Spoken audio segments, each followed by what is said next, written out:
911 GT3 RS, the orange revolution.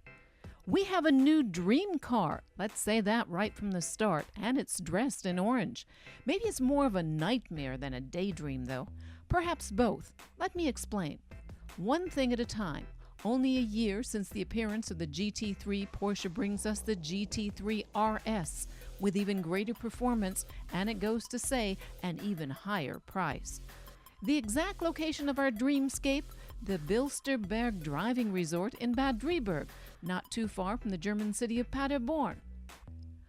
According to Porsche, the new RS is packed with the maximum of motorsports technology currently possible in an everyday street-legal 911. Willkommen am Bilsterberg, willkommen bei der Welcome to Bilsterberg and the presentation of the Porsche 911 GT3 RS. It's the successor to the old RS and the extension of the current GT3 series, and it can do a whole lot more. It's more powerful, more nimble, easier to handle, and has more downforce.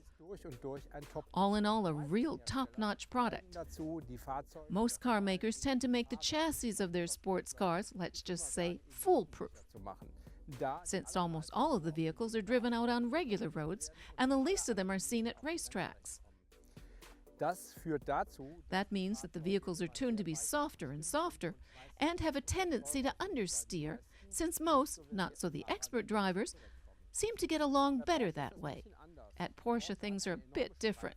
There's a wide array of products. At one end, there's the normal models, which are relatively simple to drive, and at the other end, there are those for the true athletes and race drivers. The least of the GT3 RSs are driven out on the boulevard. Most of the time we find them on racetracks like the Nürburgring or other racing events. For I think 70 to 80% of the cars are owned by experts. That also means you really need this somewhat not so beautiful tail wing for a whole lot of downforce. You need this downforce, you need these wider dimensions, you need these ceramic brakes. Actually, what you need is this car. I have to mention that we had a direct comparison here at the Bilsterberg with a 911 Turbo S. An outstanding car with all-wheel drive, making it also a bit heavier. This car, as far as its pricing goes, is in the same category. It has only 500 horsepower, but is much lighter. And it is easier to steer. Good turn-ins, it's a sign of expert athletes. The car can be steered easily. Its drive shaft doesn't get nervous. You can actually hit the brake too hard and catch yourself again. All that is great fun, even with rear-wheel drive, which the Turbo S also has.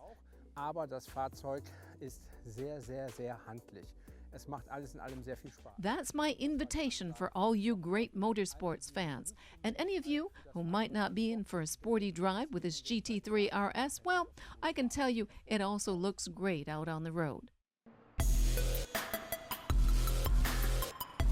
And just like each of its predecessors, it sets the bar for super sports cars even higher once again, thus making it tough to handle for anyone used to steering an ordinary Porsche 911.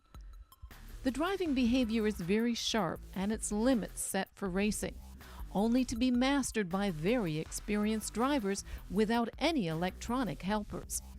That too takes place in different performance stages, as Le Mans champ Jörg Bergmeister will impressively demonstrate.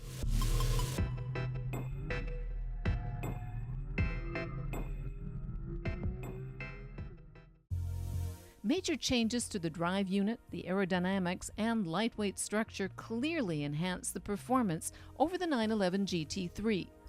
At the legendary Nordschleife of the Nürburgring, the new 911 GT3 RS clocks a lap time of 7 minutes and 20 seconds, beating the historic best time of the super sports car, the Carrera GT, by just 9 seconds, once again setting a new standard in its class. The list of legendary lap times at the Nürburgring Nordschleife definitely tells us a lot about the technological progress that has been going on in automotive engineering, but also puts it into question. Vehicles which were the ones to beat just a few years ago are almost no longer worthy of mention today. 10-year-old super sports cars are easily beaten nowadays by lower-priced successors. And when we take a look at the prices of the cars and the evolution of their performance over time, everything becomes just relative. Fascinating the time clock by the Cayman GT4, for instance, and the price of this car. Even more impressive, the €181,690 price tag and the time of 7 minutes 20 of the new Porsche 911 GT3 RS. The stunning wing structure is a big help here. At a speed of 300 kilometers per hour, it generates an unbelievable 330 kilograms of downforce. Partly responsible for this achievement, the louvered cooling outlets on the front fenders, a new design cue which will truly enrich Porsche history one day. To make the car so powerful, the power comes from a newly developed 4-liter 6-cylinder engine with 500 horsepower. That's 368 kilowatts of power and 460 newton-meters of torque. The stroke is longer, the connecting rod's shorter, and the crankshaft is comprised of very pure steel, similar to that used up till now only in aerospace industry and Formula One racing. Despite having 50 horses more than its predecessor, it actually uses less fuel. This is thanks to a specially designed PDK gearbox. In only 3.3 seconds, the car spurts from 0 to 100 kilometers per hour. The same act it performs hitting 200 after only 10.9 seconds. The speed buzz doesn't stop till the needle reaches 310 kilometers per hour, with more than 330 kilograms of downforce. The 911 GT3 RS serves as a prime model of intelligent lightweight engineering. The roof for the first time is made of magnesium, the engine and trunk lids of carbon fiber, and other lightweight components comprised of alternative materials. All this leads to an astounding weight for the RS model of only 1,420 kilograms. Ja, die typische Zielgruppe, möchte ich sagen, sind schon Leute, also Auto. The typical target groups are car fans, people who like to drive cars, Auch gerne schnell Auto fahren, especially those who like to drive fast and where it is legally possible. wie auf Rennstrecken, bei That is, at racetracks, also at events, track days, or driver training. oft gesehen, wenn Sie mal That's where you often see the car. When you drop by at the Nordschleife at the Nürburgring around 5 p.m. at night, then about 50% of the cars are Porsches. Of those, 90% are GTs. It's a typical hobby car. Kette drin haben, sagen wir bauen nur 3 Stück. It's not limited in the sense, well, we have a sticker inside and build only 3 of them.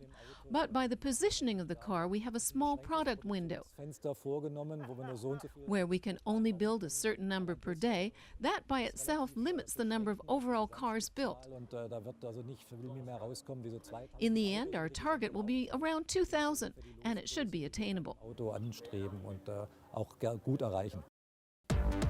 A 30-centimeter wide recess extends down the middle of the carbon fiber hood and the magnesium roof.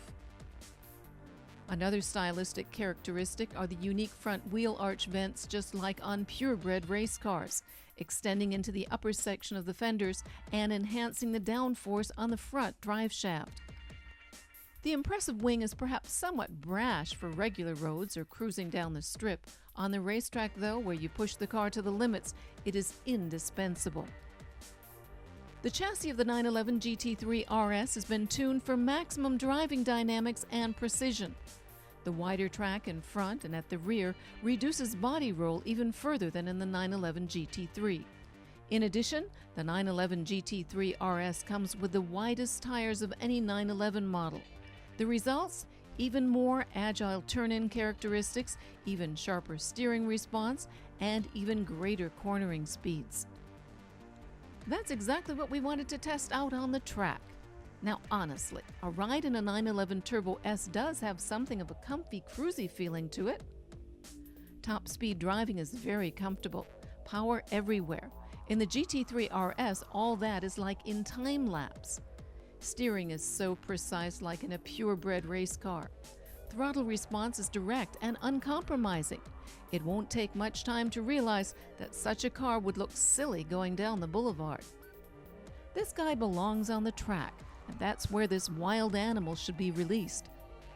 Even the ride on this cannonball takes things up another 3 notches once you get into the passenger seat, alongside the multiple Le Mans winner and longtime 911 Porsche factory driver, Jörg Bergmeister. Well, if we thought one or the other curves might never have been taken so fast, it's time to think again now. What a magnificent power surplus.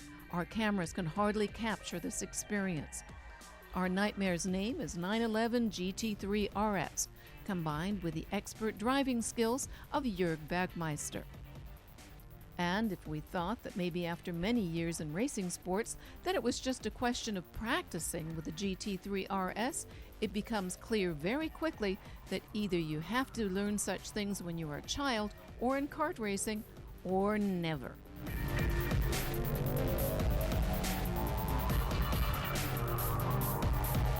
How about drifting through the curves at the end of a straightaway at 200 kilometers per hour with all 4 wheels, gliding along like a piece of soap, right to the end of the curve with millimeter precision and hardly letting up on the throttle.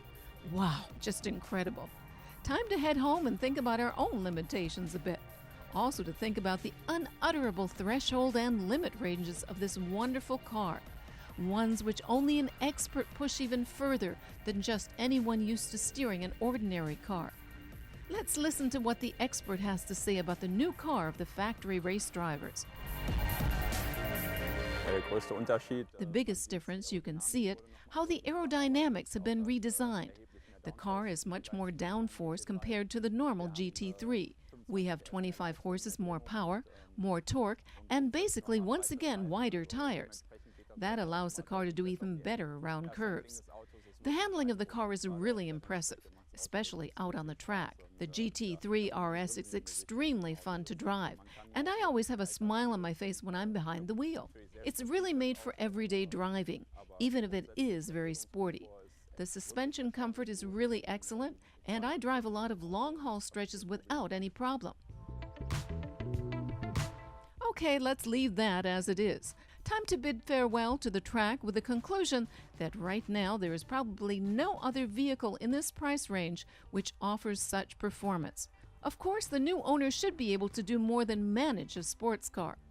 And that for 2 good reasons. First, it's no fun driving such a racing machine if it can't be driven to its limits. And, although the production is not limited, only about 2,000 can be built by the spring of 2016. What that means? That if anyone wanting one just to cruise along the strip will honestly break the heart of a true motorsports fan. Well, actually not, for the cars are supposed to be already sold out anyways.